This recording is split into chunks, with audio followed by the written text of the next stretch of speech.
ہے۔ آج کے دن ہر شخص کو اس کے اعمال کا بدلہ دیا جائے گا۔ آج کسی کے حق میں بے انصافی نہیں ہوگی۔ بے شک اللہ جلد حساب لینے والا ہے۔ اور ان کو قریب آنے والے دن سے ڈراؤ جبکہ دل غم سے بھر کر گلوں تک آ رہے ہوں گے۔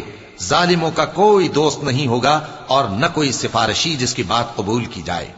وہ آنکھوں کی خیانت کو جانتا ہے اور جو باتیں سینوں میں پوشیدہ ہیں ان کو بھی۔ اور اللہ سچائی کے ساتھ فیصلہ فرماتا ہے، اور جن کو یہ لوگ پکارتے ہیں وہ کچھ بھی فیصلہ نہیں کر سکتے۔ بے شک اللہ سننے والا ہے، دیکھنے والا ہے۔ کیا انہوں نے زمین میں سیر نہیں کی تاکہ دیکھ لیتے کہ جو لوگ ان سے پہلے تھے ان کا انجام کیسا ہوا؟ وہ ان سے زور اور زمین میں نشانات بنانے کے لحاظ سے کہیں بڑھ کر تھے، تو اللہ نے ان کو ان کے گناہوں کے سبب پکڑ لیا، اور ان کو اللہ کے عذاب سے کوئی بھی بچانے والا نہ تھا۔ یہ اس لیے کہ ان کے پاس پیغمبر کھلی دلیلیں لاتے تھے تو وہ کفر کرتے تھے، سو اللہ نے ان کو پکڑ لیا۔ بے شک وہ صاحب قوت